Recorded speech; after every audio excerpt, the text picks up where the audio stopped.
बराबर है। इस साइड हमको बराबर करने के लिए ये लाइन को छोटा बड़ा करना पड़ेगा। फिर से हम शिफ्ट के साथ उसी बटन को दबाएंगे तो ये लाइन टूल बढ़ेगा और वहां तक जैसे बराबर होगा वहां तक इस तरीके से हम सेटअप कर सकते हैं। तो फिर से हम इसको कॉपी कर लेते हैं और इसमें हम इसको पेस्ट कर देते हैं। ये देखिए यहाँ भी हम इस तरीके से लकीर को बढ़ा करके उसी बटन के जरिए से छोटा बड़ा करके इसको सेटअप कर सकते हैं। तो आप आसानी के साथ इसको वहां जा करके सेटअप कर सकते हैं। अब ये हमारा सेटअप हो चुका है।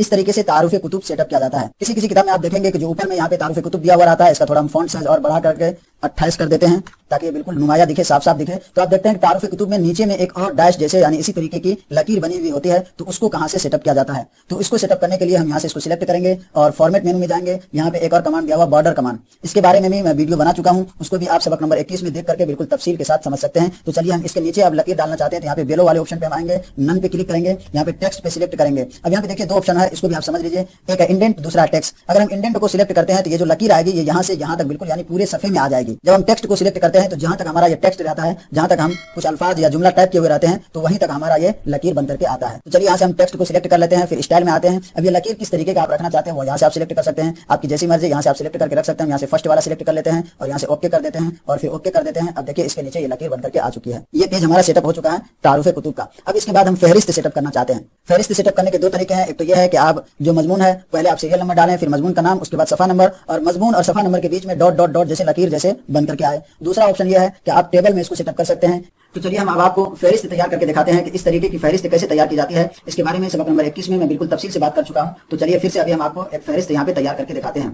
फहरिस्त तैयार करने के लिए जैसा कि आप अभी इमेज में देखे हैं तो पहले सीरियल नंबर, उसके बाद मजमून का नाम, उसके बाद सफा नंबर। मजमून और सफा नंबर के बीच में हम कुछ लकीर या डॉट डॉट डॉट जैसे सेटअप करना चाहते हैं। तो उसके लिए हम पहले इसको सेटअप कर लेंगे, उसके बाद हम फहरिस्त को टाइप करेंगे। तो इसको सेटअप करने के लिए यहाँ से फॉर्मेट में जाएंगे, फिर टेप्स कमांड पे जाएंगे। टेप्स कमांड पे आने के बाद अब हम ये चाहते हैं कि जब हम पहली बार टैब दबाएं तो कर्सर हमारा यहाँ हो, यानी जहाँ से हमारा फहरिस्त शुरू हो और उसके दरमियान और ये लकीर के दरमियान जो पेज का आखिरी हिस्सा है इसके दरमियान कुछ स्पेस रखना चाहते हैं, खाली रखना चाहते हैं, यानी यहाँ से इधर हमारा फहरिस्त आना चाहिए और इस साइड भी कुछ खाली रहना चाहिए। तो चलिए फर्स्ट हम यहाँ पे क्लिक करते हैं। तो अब जैसे हम टैब दबाएंगे कर्सर हमारा यहाँ आ जाएगा और जब हम दोबारा टैब दबाएंगे कर्सर हमारा यहाँ आ जाएगा, यानी यहाँ पे हम सफा नंबर डालना चाहते हैं। इस बीच में हमारा सीरियल नंबर, मजमून का नाम और उसके बाद यहाँ से बीच में जो भी स्पेस रहेगा, खाली जगह रहेगी, वहाँ पे डॉट डॉट डॉट जैसे बनकर आ जाएगा। ये सेटअप हो चुका है। उसके लिए हम यहाँ से इस पे क्लिक करेंगे और यहाँ पे तीन ऑप्शन दिया हुआ है, एक डॉट का, फिर नीचे भी डॉट का जो काफी मोटा रहता है यानी बहुत करीब करीब रहता है, उसके बाद लकीर कर सकते हैं। इसमें से जो भी आप सेटअप करना चाहें कर सकते हैं। तो हम पहले वाले को सिलेक्ट कर लेते हैं और उसके बाद यहाँ से हम फिर बाहर आ जाते हैं, फिर यहाँ से हैंड टूल का इस्तेमाल करके कर्सर को यहाँ ले आते हैं। अब जैसे हम टेप दबाएंगे देखिए फर्स्ट स्पेस पे, यानी यहाँ से जो हमारा टेक्स्ट शुरू होगा, फहरिस्त शुरू होगा, उसके दरमियान और इस लकीर यानी पेज के आखिरी हिस्से के दरमियान इतना स्पेस रहेगा। तो यहाँ से हम सीरियल नंबर डाल देते हैं 1,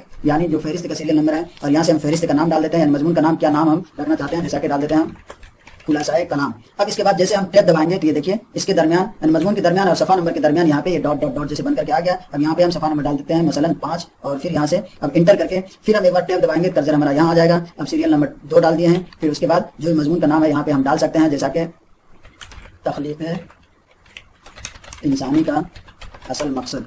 तो ये टाइप कर लिया। फिर हम टैब दबाएंगे तो ये देखिए फर्स्ट टाइम यानी पहली मरतबा जो हमारा डॉट डॉट डॉट शुरू हुआ, जहाँ पे हमारा टेक्स्ट खत्म हुआ वहां से अब दूसरी मरतबा यहाँ से, यानी जो भी फहरिस्त में आप टाइप करना चाहते हैं जहाँ पे आपका टेक्स्ट खत्म होता है उसके बाद जो भी जगह रहती है उसमें डॉट डॉट डॉट जैसे बनकर के आ जाता है। यहाँ से हम सफा नंबर डाल देंगे, फिर हम इंटर करेंगे, उसके बाद फिर टेप दबा के यहाँ आ जाते हैं सीरियल नंबर 3 और फिर यहाँ पे जो भी आप मजमून का नाम डालना चाहें डाल सकते हैं, जैसे कुरान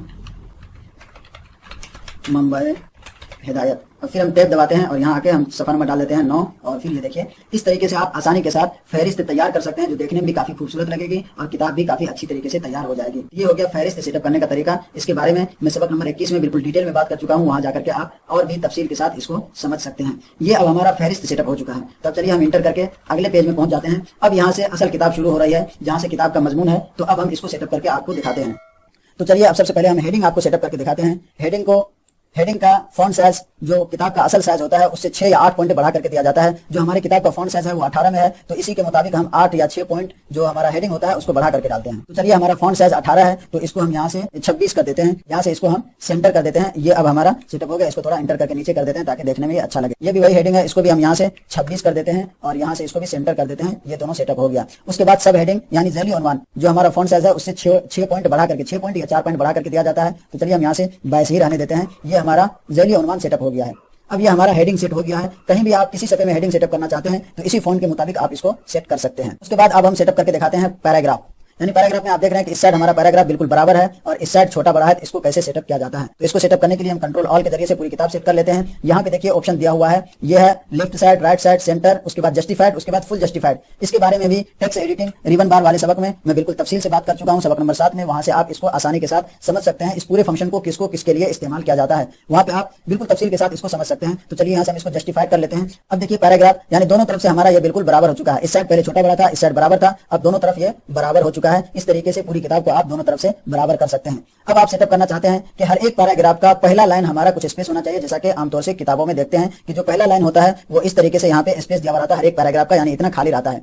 तो इसको भी सेटअप करने के लिए आप चाहें तो हर एक पैराग्राफ में जाकर के टैब बटन के जरिए से इसको सेटअप कर सकते हैं। लेकिन किताब अगर जखीम हो, मोटी हो, 50 सफ़े 100 सफ़े की किताब हो तो काफी दुश्वारी होती है कि हर एक सफ़े में जाकर के हम इसको कैसे सेटअप करेंगे। तो इसको भी सेटअप करने के लिए आप कंट्रोल ऑल के जरिए से पूरे को एक साथ सिलेक्ट करके और फिर यहाँ से ये जो ऑप्शन आपको दिखाई दे रहा है तीर का, इसको इंडेंट कहा जाता है। जैसे हम इस पे क्लिक करेंगे तो यहाँ पे अब देखिए ऑप्शन आ गया है कि आप कहाँ से कितना स्पेस रखना चाहते हैं। यानी हर एक पैराग्राफ के शुरू में ये जो पहले वाला ऑप्शन दिख रहा है, इसमें जो भी आप स्पेस देंगे वो हर एक पैराग्राफ के शुरू में आ जाएगा। तो अब इसको हम यहाँ से 10 mm स्पेस दे देते हैं। ये 10 mm हम स्पेस दिया है, लेकिन ये पहले आप याद रखें कि आप चेक कर लें कि आपका सेटअप जो किया हुआ है वो mm में है, यानी मिलीमीटर में है या इंच में है। क्योंकि पहले मिलीमीटर में सेटअप किया हुआ था, हम इसको इंच में कर दिए थे जब हम पेज का साइज सेटअप कर रहे थे। तो इसको सेटअप करने के लिए फिर से हम एडिट में जाएंगे, प्रीफरेंस में जाएंगे, डॉक्यूमेंट्स में जाएंगे और यहाँ पे देखिए इंच में सेटअप किया हुआ है, तो यहाँ से हम इसको मिलीमीटर करके अब ओके कर देते हैं। अब ये आया मिलीमीटर में। अगर हम पहले सिर्फ 10 डाल करके इंटर कर देते, 10 इंच हमारा ये पेज भी चौड़ा नहीं है तो स्पेस सेटअप नहीं हो पाता। तो ये बात हमेशा याद रखिए, जब पेज सेटअप करने लगे तो इसको इंच में सेटअप कर सकते हैं या मिलीमीटर में भी। आपको अगर अंदाजा है कि कितने मिलीमीटर और इंच में आप सेटअप कर सकते हैं तो कर सकते हैं, वरना पेज सेटअप करने के लिए इंच कर लीजिए ताकि आसानी के साथ समझ सकें। और ये सब चीज सेटअप करने के लिए आप फिर से इसको मिलीमीटर करते हैं ताकि आसानी के साथ आपको समझ में आ जाए। तो चलिए हम यहाँ से इसको 10 mm कर देते हैं, अब इंटर कर देते हैं। ये देखिए हर एक पैराग्राफ शुरू का